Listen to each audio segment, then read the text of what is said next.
예, 저희가 2022년도 올리브트 캠페인을 준비해가면서 그 한국 시민사회와 그리고 한국 교회의 그 팔레스타인 이슈와 그 올리브트 캠페인을 좀 소개하고 안내하기 위해서 그리고 또 보다 많은 분들이 이 이슈에 대해서 또 관심을 좀 가져주십사 하는 취지로 그동안 그 올리브트 캠페인에 참여하셨던 분들을 초청해서 인터뷰를 진행을 하고 있습니다.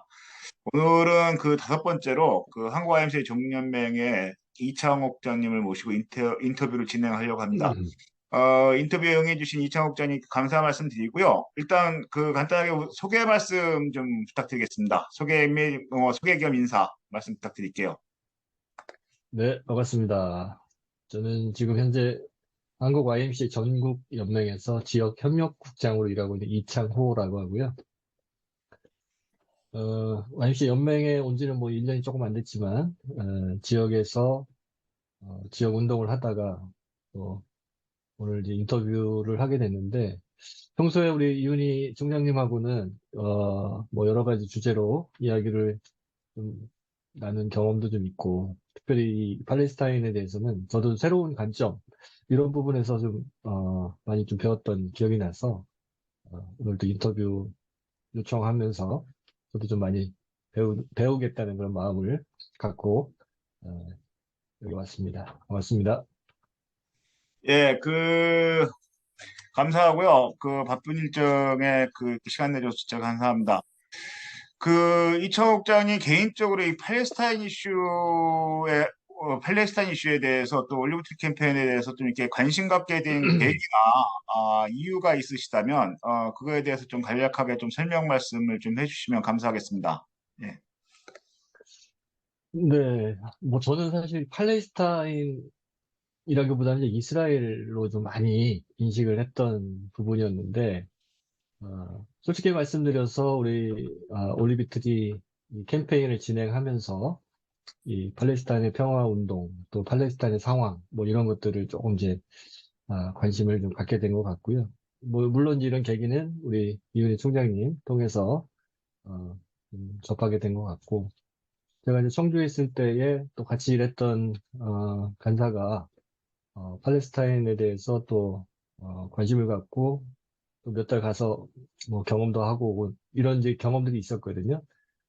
그러면서 도대체 저게 뭐가 있길래 저렇게 어떤 평화운동이라든지 그 당시에는 그 팔레스타인에 있는 수감자 아이들을 위해서 도서 보내기 운동 이런 것도 좀 있었거든요.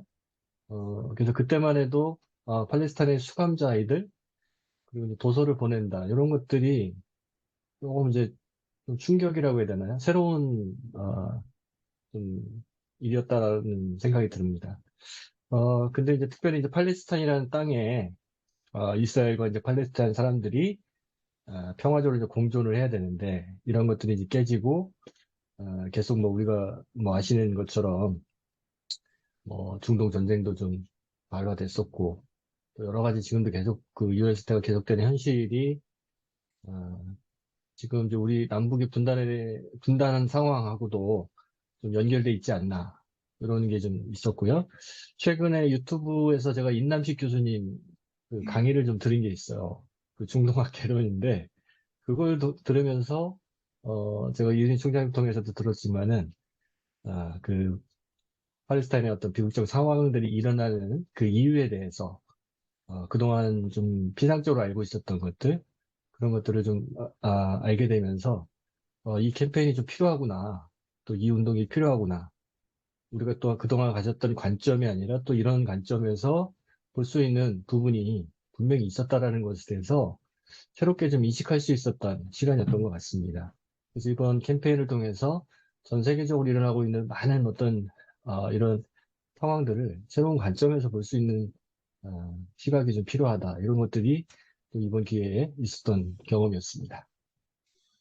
예, 감사합니다. 사실 저희가 처음에 2014년도 정도로 이렇게 기억이 되어지는데 그때 이제 팔레스타인 어린이 구금된 음, 어린이들을 지원하기 위한 캠페인을 준비를 하고 있었고 모금을 준비를 하고 있다가 그때 당시에 이제 또 그 이스라엘 가자를 침공하면서 저희들이 구금된 어린이 지원 모금 사업을 가자 지원 사업으로 이렇게 캠페인을 바꿔서 진행을 했던 바가 있었어요. 그때도 대략 한 3천만 원 정도 모금을 해서 그 가자 음, YMCA를 통해서 어린이들이 같이 뛰어놀 수 있는 공간이나 트라우마를 치유할 수 있는 이런 프로그램에 이렇게 지원했던 바가 있었죠. 예. 저도 이제 YMCA에서 활동을 하고 있습니다만, 그 한국교회나 YMCA가 좀 전체적으로 보면, 이렇게 음, 팔레스타인 이슈에 대해서는 그렇게 또 관심 갖고 열심인 부분도 있고, 또 아직 그렇지 못한 부분들도 없지 않아 있는 것 같습니다. 그래서 대부분이 이제 이쪽 교회 또 이제 우리 이창옥장님은 또 이제 그 YMCA 활동 전에 이제 또 목회자로서 또 활동도 하셨었기 때문에 특별히 드린 질문인데 그 목회자들인 한국 교회가 그리고 또 YMCA를 포함해서도 이제 이 팔레스타인 이슈로 접근하는 게 대단히 어려워하는 것 같습니다. 뭐 이렇게 신학적으로도 그렇고 신앙적으로도 그렇고 그런 이유들이 어려워하는 이유들이 무엇이 있을까에 대해서 좀 이렇게 말씀을 좀 주시면 어떤 말씀을 주실 수 있을지 부탁드리겠습니다. 네. 지금 우리 총장님 말씀하신 것처럼, 기독교인들이 특히 이 팔레스타인을 접근할 때는 이스라엘에 대한 관점에서 이제 보는 시각들이 많은 것 같아요. 우리가 이제 성경을 통해서 바라본 시각들은 보면은, 어, 아브라함부터 시작해서 이곳이 하나님께서 이스라엘 백성들에게 아, 약속한 적과 꿀이 흐르는 가나안 땅으로 이제 나오지 않습니까? 그래서 그곳이 이 성경 전반에 걸쳐서 뭐 모세의 출애굽부터 시작해서 하여튼 가나안 땅으로 인도하는 이런 과정들이 있었고 이스라엘이 실제적으로 거기에 왕국을 세웠고 이후에 뭐 아시리아라든지 뭐 페르시아라든지 뭐 로마까지 이제 지배를 받으면서 이제 전 세계적으로 흩어졌다고 이렇게 우리가 이해를 하고 있는데 어, 어쨌든 이곳이 성경에서 얘기하는 그들에게 주어진 땅이라고 하는 이 시각들이 좀 있는 것 같고, 이게 이제 유대교들 같은 경우는 이제 시온주의라고 하는데, 뭐 이제 그런 바탕들이 좀 우리에게 더 좀 많이 깔려 있지 않나. 그래서, 팔레스타인이라고 하는 사람들에 대해서 생각하기보다는, 이곳은 원래 하나님이 이스라엘 백성에게 주기로 했던 땅이고, 실제로 여호수아가 정복하는 전쟁 속에서도 이제 그런 것들이 나오지 않습니까? 그런 것을 어떤 현대판으로 좀 생각하고 있지 않나. 그 관점에서 이제 그렇게 좀 생각을 하고, 또, 뭐 역사적으로도, 음, 이곳을 이제 실효적으로 지배하던 어떤 이제 국가가 이제 없는 상황에서 팔레스타인이 거주하는 데서 유대인들이 일부 지역을 이제 거주했었잖아요. 그런 속에서 2차 세계대전 당시에 또뭐 영국의 어떤 에, 지배 속에서, 통치 속에서 이제 이런 과정들, 어, 그런 것들이 역사적으로 이어지면서 또 이제 미국이 이제 중동에 대한 어떤 진출, 뭐 이런 것들까지 연결되다 보니까 기독교 입장에서 성서적으로도 그렇고 또 종말론적으로도 어쨌든 이곳이 다시 회복돼야 된다. 이스라엘 백성들이 이제 그 국가를 세우면 뭔가 예수님의 때가 다가왔다. 뭐 이런 어떤 종말론적인 시각도 좀 있는 것 같고 또 우리가 이제 미국의 어떤 복음적 영향을 좀 많이 받다 보니 이제 그런 데서 이 친이스라엘 정책 이런 것들이 우리 기독교인들에게도 좀 흡수가 돼서 이 이스라엘이 팔레스타인 땅을 지배하는 것에 대한 어떤 당위성 뭐 이런 게 좀 있지 않나. 그러다 보니까 오히려 팔레스타인은 특히 이제 이슬람이다 보니까 이 성지라고 하는 이곳에서 떠나야 될 사람들 뭐 이런 이제 개념으로 우리가 좀 보지 않았나. 저는 이제 그렇게 좀 이해를 하고 있거든요. 그래서 이런 시각에서 우리가 예루살렘이라고 하는 그 의미 자체가 이제 살렘이라고 하는 게 평화라고 하는데 예수님도 이제 평화의 왕으로 이제 오셨고 근데 현재 이제 그곳은 유대교 또 기독교 이슬람이 공존하는 어떻게 보면은 참 세계에서 유래를 찾을 수 없는 이제 그런 공간이지 않습니까? 예루살렘이라는 땅은 그리고 이제 팔레스타인도 마찬가지고 그런 데서 어떻게 보면 좀 시사해 주는 점이 있지 않나 하는 생각이 들어요. 그래서 어떻게 보면은 이곳이 그런 뭐 종교적인 다양한 종교가 또 평화적으로 공존하고 또 이스라엘과 또 팔레스타인 사람들이 평화적으로 공존하는 방법을 찾는 것. 이런 것들이 이제 정치인들도 물론 여러 시도들이 있었지만 또 그런 것들이 또 파기되고 현재까지 이르게 됐는데 이런 것들이 민간이든 또 이런 시민사회든 또 우리 어떤 기독교인들이든 오히려 여러 관점에서 그 생명을 또 중요시 여기는 또 그런 예, 생각들을 우리가 있기 때문에 이제 그런 부분에서 좀 봐야 되지 않을까 이런 생각을 좀 해봅니다. 예, 감사합니다. 아마 우리가 여러 가지 이제 서아시아 지역 관련해서 토론을 할 때 쟁점들이 있을 수 있겠습니다만, 뭐, 어쨌든 간에 서구 유럽 사회가 갖고 있었던 근대 민족 국가 개념과 그리고 서아시아 이슬람 지역, 대부분이 이슬람 지역이죠. 이슬람 지역이 갖고 있었던 국가 개념은 좀 차이가 많이 있었던 것 같습니다. 그러니까, 보통 보면, 서구관념에서 이제 국가가 부재했던 지역이다 이렇게 보기도 합니다만 사실은 그 음, 오랜 세월 동안 오스만 제국의 그 지역이었고 그죠. 거기에서 나름대로의 음, 질서를 가져왔던 지역이었기 음, 때문에 또 이제 서구 관점에서만 보는 것도 이제 좀 문제가 있는 시각이 아닐까라는 생각도 한번 해보게 됩니다. 여튼 이제 그런 속에서 저가 또 좀 이렇게 어떻게 보면 좀 돌발 질문 같은데요. 좀 이제 우리가 현장에서 활동하고 있는 사람들로서 YMCA와 한국교회가 그리고 한국 시민사회가 좀 뭐라 할까요? 평화를 좀 이렇게 글로벌한 시각에서 좀 확장하고 또 지금 한국 시민사회의 평화운동의 담론을 좀 이렇게 깊게 가져가기 위해서 팔레스타인과 좀 이렇게 만나는 접촉점들이 좀 확장되어지고 확대되었으면 좋겠다. 또 YMCA 운동 차원에서도 그런 생각을 갖고 있는데요. 좀 이런 YMCA나 한국 시민사회, 한국 교회에서 팔레스타인 이슈를 좀 확장시키기 위해서 어떤 노력이 좀 더 필요할까? 어떻게 하면 될까라는 좀 지혜를 좀 한번 구해보고 싶습니다.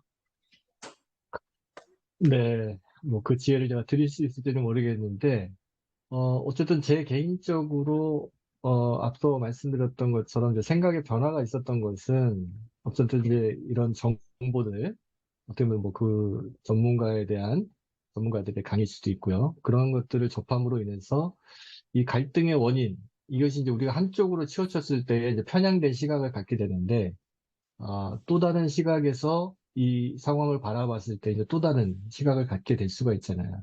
그래서 그런 것이, 아, 양쪽이 이제 병립해서 존재하고 있기 때문에, 그것을 어떻게 해결할 것인가라고 하는 측면들은, 뭐 쉽지 않은 일이지만, 어쨌든 이제 우리가, 그런 이해를 갖기 위해서 충분한 뭐 어떤 교육이나 학습이나 이런 게 좀 필요하다는 생각이 들고요. 그래서 이 팔레스타인에 대해서도 아까 이제 말씀드렸던 그런 관점의 차이, 이런 것들을 극복할 수 있는 다양한 시각에서 줄 수 있는 그런 것들이 좀 필요하지 않나 싶고, 사실 뭐 평화라고 하는 것이 좀 상당히 추상적이긴 한데, 우리가 지금 올리브 트리 나무를 심고 또 그곳에서 이제 그 사람들이 그 나무가 이제 뿌리 내리는 것처럼 정착을 한다거나 또 어떤 삶의 안정을 가져다 줄 수 있는 어떤 수익을 창출하고 또 그런 사람들의 삶의 이야기들을 또 그들의 고통당하는 그런 이야기들을 계속 우리가 접하게 된다라고 하면 또 우리 속에 어떤 휴머니즘이 어쨌든 다 있기 때문에